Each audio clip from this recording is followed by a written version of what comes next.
DJ Ferris. The Chicago, nigga. It's the real one. Hit me. Only one is pulling shit the fuck up. Let's get a sports talk. Let me get to the performance of the night, and that one clearly belonged to Jimmy Butler. Game 1 against top seed Milwaukee in round 2, and Butler was the entire show. Knocking down the 3 in the third quarter. Heat now down a deuce, and it's Butler again. Chris Middleton playing the defense, sort of. Where's the D? Butler. Unapproached. Tie game, next Heat possession. Down by 3. It's Butler again. The dive plus the foul. He would score 12 straight points in the third. Heat by 6 going to the fourth. Fourth quarter, 9 minutes and change to go. Bucks down a deuce. Giannis working hard inside. Gets it to go, but hold on. They call him for a walk. A travel on the Greek Freak. Later in the fourth, 5 minutes and change. Bucks down 1. Giannis. Oh, that's not close. He was 1 of 4 and 3 turnovers in the fourth quarter. Meanwhile, it would all be Jimmy Butler. Heat up 3. Heat up 6. Jimmy Butler, next possession, could not be stopped. Jimmy Butler would score 40 points on the night. Third player in Heat history with a 40-point playoff performance. LeBron and D-Wade are the others. And so it is Butler and the Heat that take the Game 1 lead. I mean, say what you will, but I told my teammates I probably wasn't going to pass the ball. I made a couple shots, and they said, you know, that's fine with me. We've been here before. You know, You see what happened when they formed that wall? Now you force Giannis to do something he don't want to do like that often. He do not want to shoot that much. He went 1 for 4 behind the arc, and that's what Miami wanted to do. They wanted to form a wall and keep him out of the paint. Yeah, he had 18 points and 10 rebounds. That's subpar numbers for him. Yeah, that was a good, solid little game, but they slowed him down. They only had him score 18. That's why Miami won, because their defense slowed Giannis down. They kept him out of the paint, forced him to shoot, put him on the free throw line when he went for 4 for 12. And when you form that wall to him, now he got to create some other way to score. That's why I say he's going to have to make some of his threes to open everything up and bring everyone out of that paint. That's the only way you could break that wall, if you start making your outside shots. Because as long as you're not making those, that wall is going to still be in front of you. Going down 0-1 from Orlando.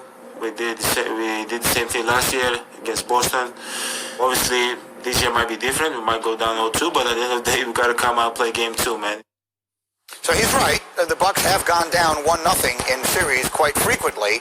But I heard a lot of people in the build-up to this saying that they liked Miami a lot, and it was a bad matchup for Milwaukee, and that they gave the Heat a really good chance. Through one-game legs, would you assess this, that the Bucks are in some trouble?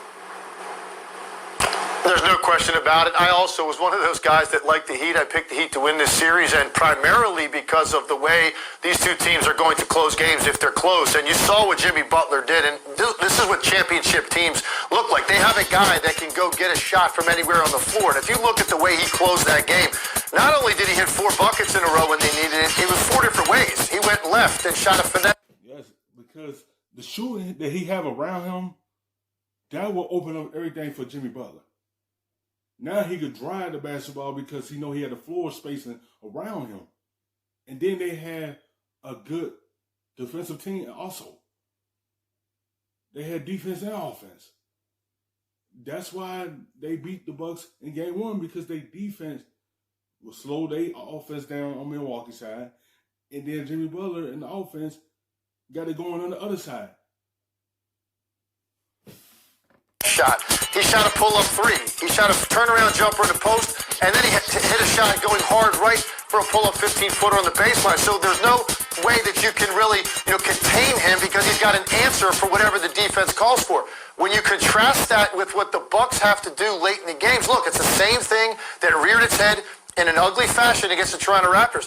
As great as Giannis Antetokounmpo is, he is a straight-line dribble guy. And if you take that away from him, he's not going to be very clever with the basketball to escape situations. He is obviously not a guy that you can count on to make mid-range or long-range jump shots over the top of the defense. He struggles with that. He was 4 for 12 from the foul line and missed 2 big ones during that stretch when Jimmy Butler was closing the game. And then Chris Middleton, also a guy that is a good scorer in this league, but he's not someone that could do the kinds of things that Jimmy Butler could do late in the game.